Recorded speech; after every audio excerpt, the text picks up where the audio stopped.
Test 4. Section 1. You will hear a woman phoning a hotel about holding a party there. First, you have some time to look at questions 1 to 7.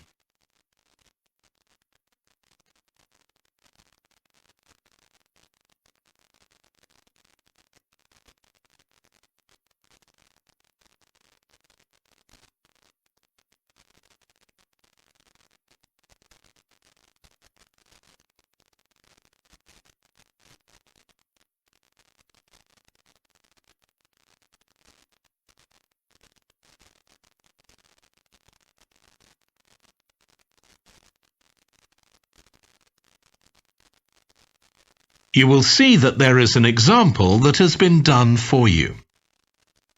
On this occasion only, the conversation relating to this will be played first. Good morning, Clare House Hotel. Andrew speaking. I'm the events manager.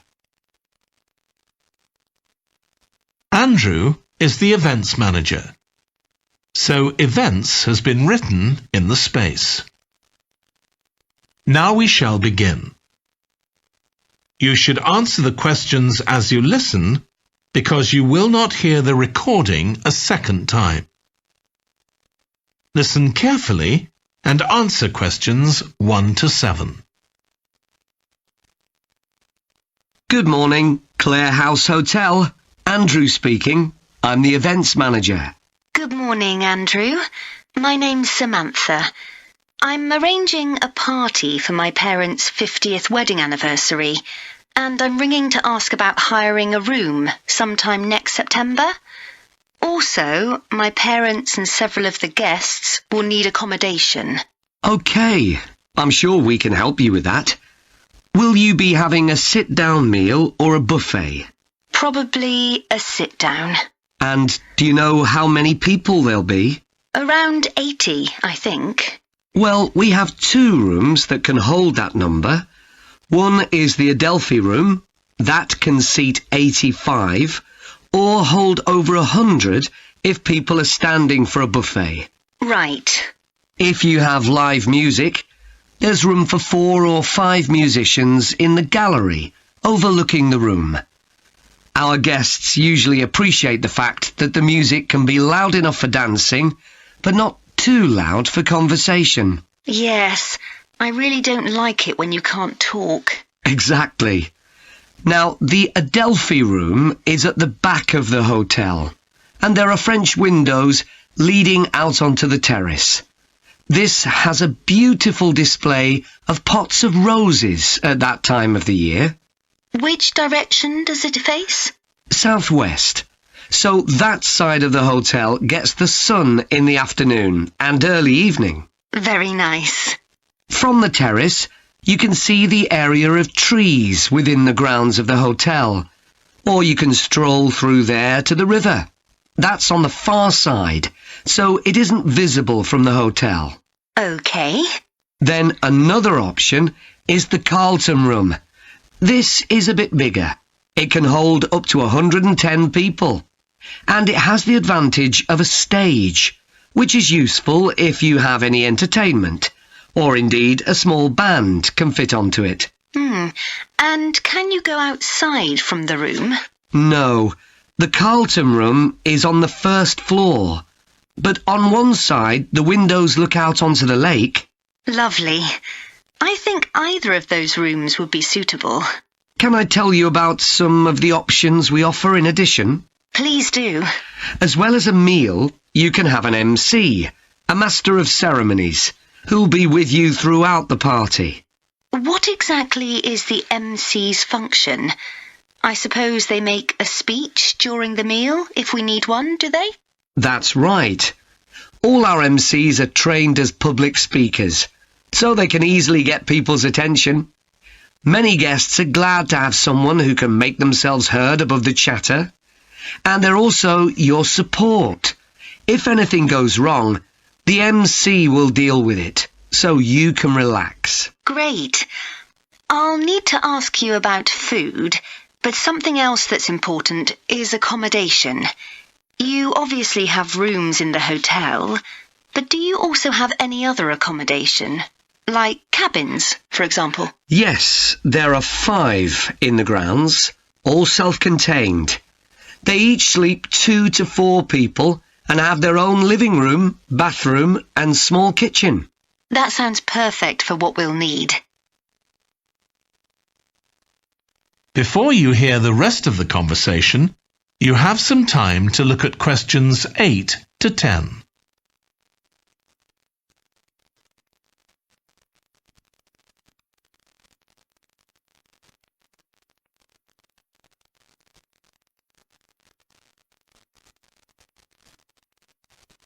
Now listen and answer questions 8 to 10. Now, you have various facilities, don't you? Are they all included in the price of hiring the room? The pool, for instance? Normally you'd be able to use it, but it'll be closed throughout September for refurbishment, I'm afraid. The gym will be available, though, at no extra charge. That's open all day from 6 in the morning until midnight. Right. And the tennis courts, but there is a small additional payment for those. We have 4 courts, and it's worth booking in advance if you possibly can, as there can be quite a long waiting list for them. Right. Now, could we discuss the food? This would be dinner around 7 o'clock, and... That is the end of section 1. You now have half a minute to check your answers.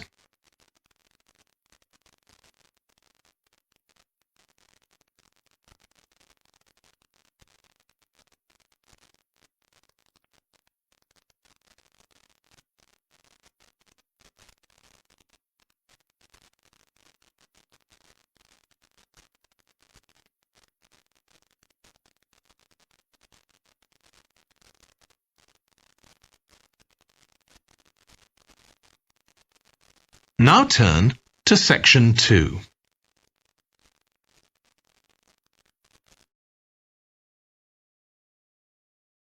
Section 2. You will hear a holiday company representative talking to a group of tourists in a large hotel about things they can do during their holiday. First, you have some time to look at questions 11 to 16.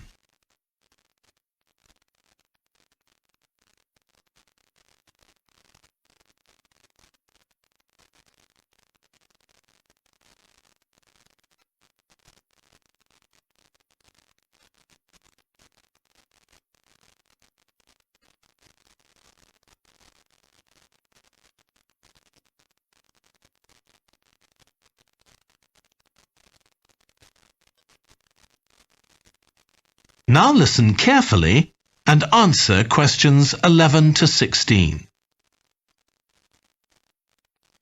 Hello everyone, I'm Jake Stevens and I'm your rep here at the hotel.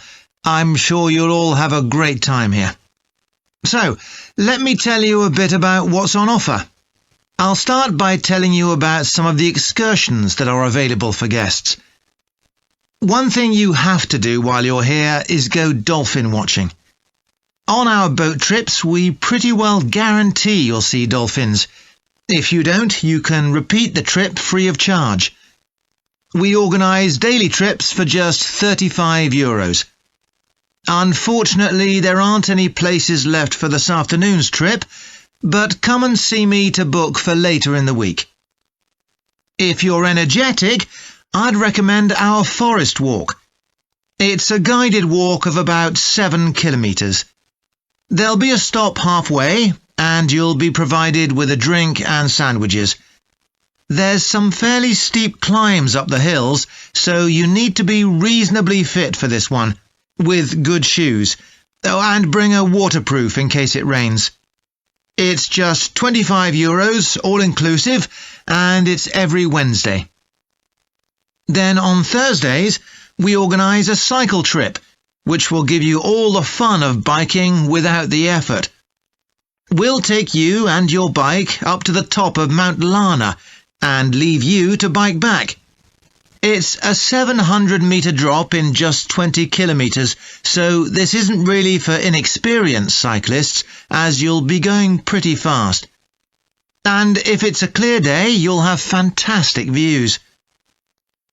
On our local craft tour, you can find out about the traditional activities in the island. And the best thing about this trip is that it's completely free. You'll be taken to a factory where jewellery is made, and also a ceramics centre. If you want, you can buy some of the products, but that's entirely up to you. The trip starts after lunch on Thursday, and you'll return by 6 p.m. If you're interested in astronomy, you may already know that the island's one of the best places in the world to observe the night sky. We can offer trips to the observatory on Friday for those who are interested. They cost €90 per person, and you'll be shown the huge telescopes and have a talk from an expert who will explain all about how they work. Afterwards, we'll head down to Sunset Beach, where you can have a dip in the ocean if you want, before we head off back to the hotel. Finally, there's horse riding. This is organised by the Equestrian Centre over near Playa Cortino, and it's a great experience if you're a keen horseback rider, or even if you've never been on a horse before. They take you down to the beach, and you can canter along the sand and through the waves. It costs €35, and it's available every day. Before you hear the rest of the talk, you have some time to look at questions 17 to 20.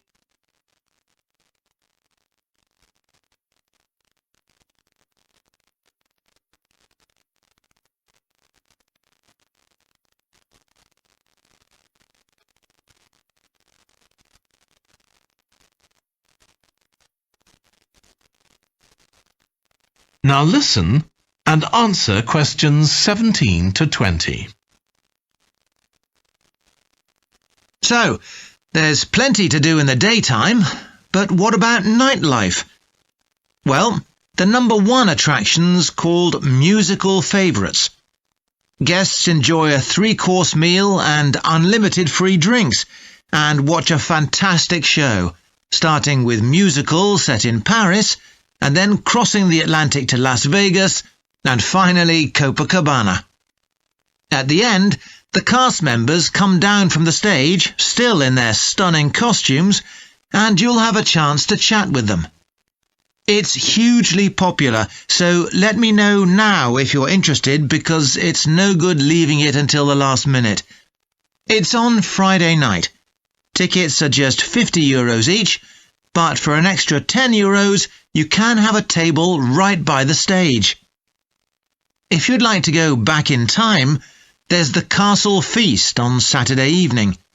It's held in a 12th century castle, and you eat in the great courtyard, with ladies in long gowns serving your food. You're given a whole chicken each, which you eat in the medieval way, using your hands instead of cutlery. And you're entertained by competitions where the horseback riders attempt to knock one another off their horses. Then you can watch the dancers in the ballroom and join in as well if you want. OK, so now if anyone has... That is the end of section 2. You now have half a minute to check your answers.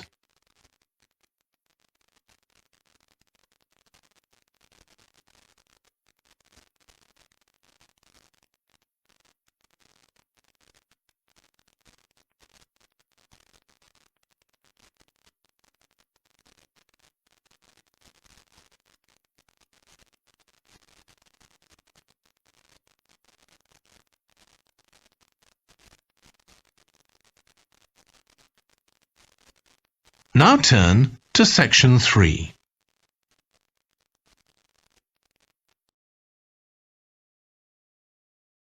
Section 3. You will hear Stephanie, who is thinking about taking a 1-year course in children's literature, talking to Trevor, who is currently taking the course.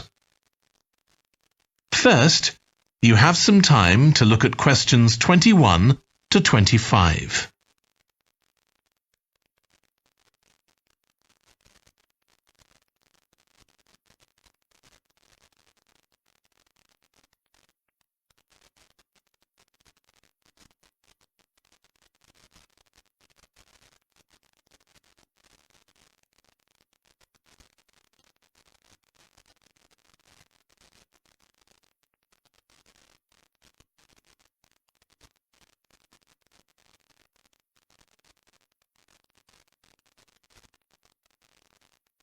Now listen carefully and answer questions 21 to 25.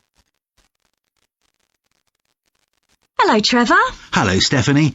You said you wanted to talk about the course I'm taking on literature for children. That's right. I'm thinking of doing it next year, but I'd like to find out more about it first. OK, well, as you probably know, it's a one-year course. It's divided into 6 modules, and you have to take all of them. One of the most interesting ones, for me at least, was about the purpose of children's literature. You mean whether it should just entertain children or should be educational as well? Right, and whether the teaching should be factual, giving them information about the world, or ethical, teaching them values. What's fascinating is that the writer isn't necessarily conscious of the message they're conveying. For instance, a story might show a child who has a problem as a result of not doing what an adult has told them to do, implying that children should always obey adults. Oh, I see what you mean. That module made me realise how important stories are. They can have a significant effect on children as they grow up. Actually, it inspired me to have a go at it myself, just for my own interest. I know I can't compete with the really popular stories, like the Harry Potter books. They're very good. And even young kids like my 7-year-old niece love reading them. I'm very interested in illustrations in stories. Is that covered in the course? Yes, there's a module on pictures and how they're sometimes central to the story. That's good. I remember some frightening ones I saw as a child, and I can still see them vividly in my mind years later. Pictures can be so powerful, just as powerful as words. I've always enjoyed drawing, so that's the field I want to go into when I finish the course. I bet that module will be really helpful. I'm sure it will.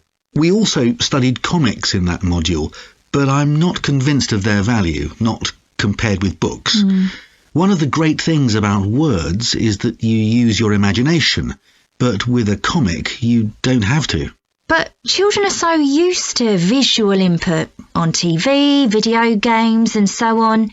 There are plenty of kids who wouldn't even try to read a book, so I think comics can serve a really useful purpose. You mean it's better to read a comic than not to read at all? Yes, I suppose you're right.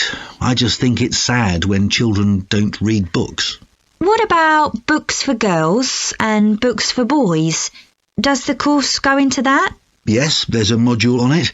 For years, lots of stories, in English at least, assumed that boys went out and did adventurous things and girls stayed at home and played with dolls. I was amazed how many books were targeted at just one sex or the other. Of course, this reflects society as it is when the books are written. That's true. So it sounds as though you think it's a good course. Definitely. Before you hear the rest of the discussion, you have some time to look at questions 26 to 30.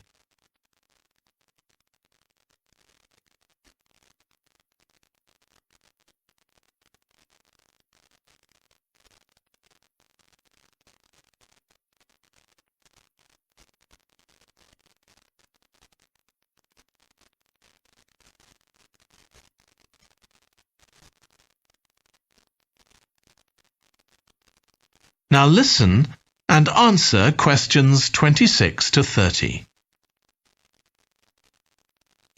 Have you been reading lots of children's stories to help you decide whether to take the course? Yeah, I've gone as far back as the late 17th century. though I know there were earlier children's stories. So does that mean you've read Perrault's fairy tales, Cinderella, the Sleeping Beauty and so on? Yes, they must be important because no stories of that type had been written before. These were the first. Then there's the Swiss Family Robinson. I haven't read that. The English name makes it sound as though Robinson is the family's surname, but a more accurate translation would be the Swiss Robinsons because it's about a Swiss family who are shipwrecked, like Robinson Crusoe in the novel of a century earlier. Well, I never knew that. Have you read Hoffmann's The Nutcracker and the Mouse King? Wasn't that the basis for Tchaikovsky's ballet, The Nutcracker? That's right. It has some quite bizarre elements. I hope you've read Oscar Wilde's The Happy Prince. It's probably my favourite children's story of all time. Oh, mine too. And it's so surprising because Wilde is best known for his plays, and most of them are very witty, but The Happy Prince is really moving. I struggled with Tolkien's The Lord of the Rings. 3 long books, and I gave up after 1. It's extremely popular, though. Yeah, but whereas something like The Happy Prince just carried me along with it, The Lord of the Rings took more effort than I was prepared to give it. I didn't find that. I love it. Another one I've read is Warhorse. Oh, yes. It's about the First World War, isn't it? Hardly what you'd expect for a children's story. Exactly, but it's been very successful. Have you read any... That is the end of section 3. You now have half a minute to check your answers.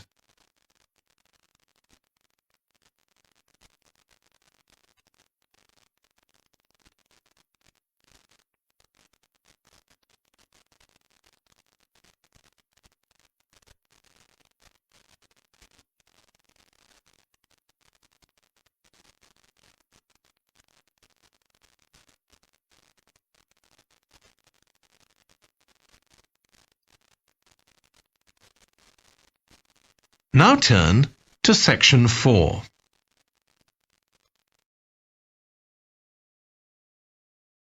Section 4. You will hear part of a lecture about a branch of archaeology called marine archaeology. First, you have some time to look at questions 31 to 40.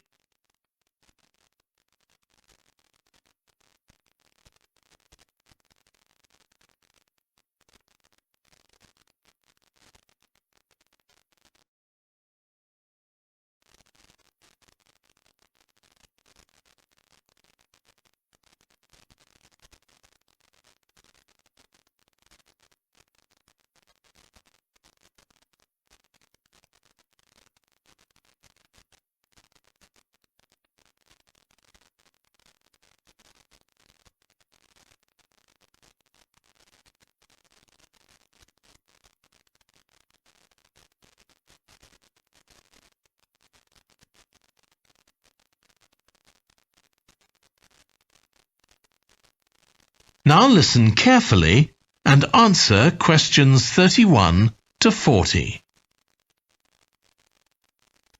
In today's class, I'm going to talk about marine archaeology, the branch of archaeology focusing on human interaction with the sea, lakes and rivers.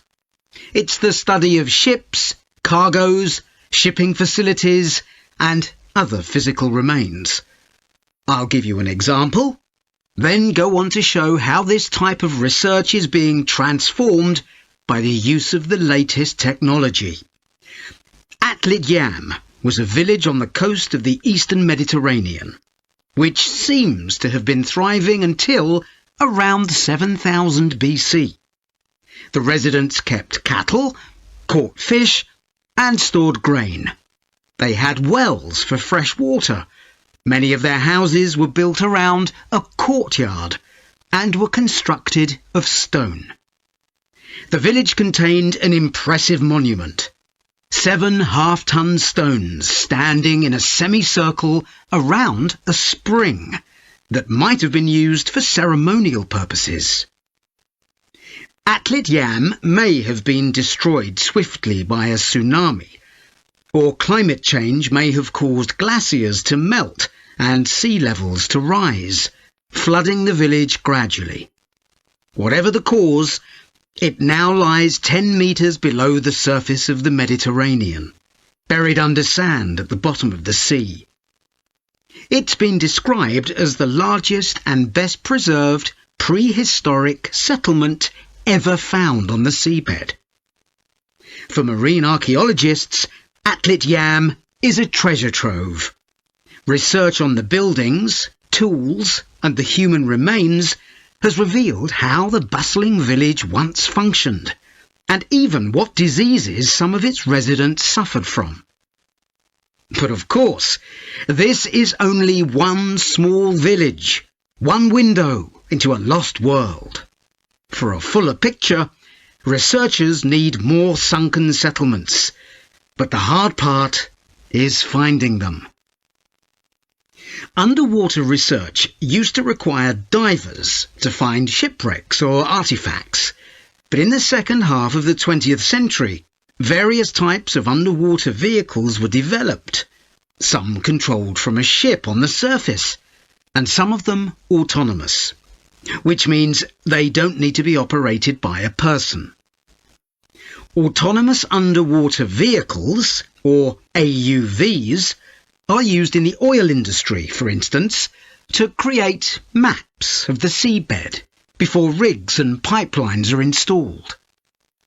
To navigate, they use sensors such as compasses and sonar. Until relatively recently, they were very expensive and so heavy that they had to be launched from a large vessel with a winch.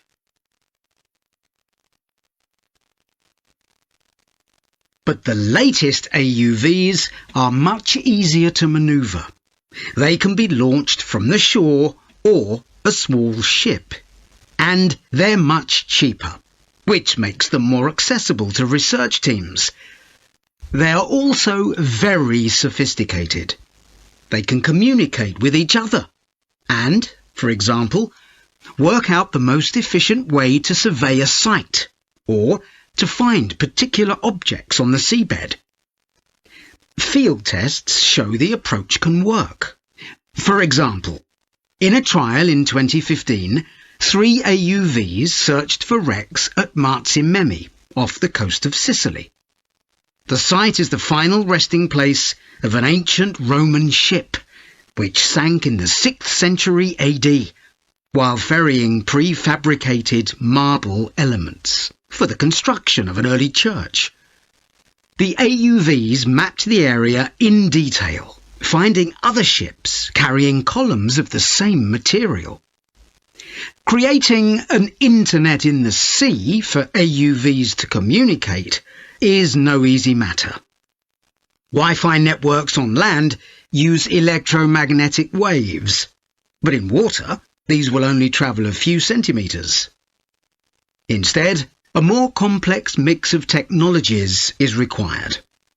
For short distances, AUVs can share data using light, while acoustic waves are used to communicate over long distances. But more creative solutions are also being developed, where an AUV working on the seabed offloads data to a second AUV, which then surfaces and beams the data home to the research team using a satellite. There's also a system that enables AUVs to share information from seabed scans and other data. So, if an AUV surveying the seabed finds an intriguing object, it can share the coordinates of the object, that is, its position, with a nearby AUV that carries superior cameras, and arrange for that AUV to make a closer inspection of the object. Marine archaeologists are excited about the huge potential of these AUVs for their discipline. One site where they're going to be deployed is the Gulf of Baratti off the Italian coast.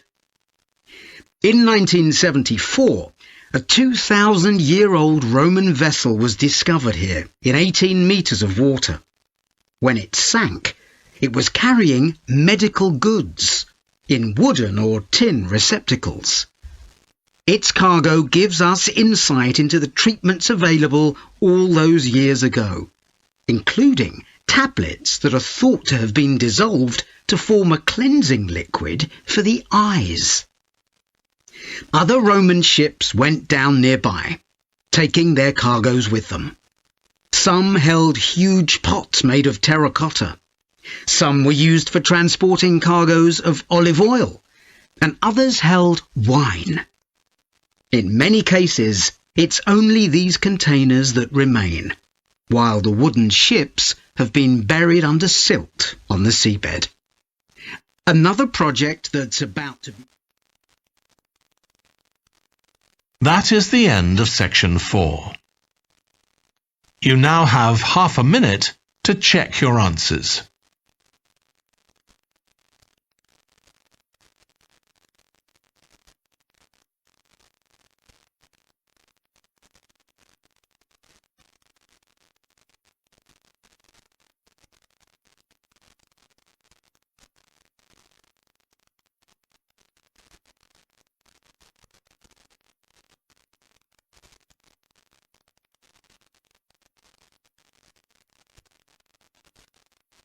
That is the end of the listening test.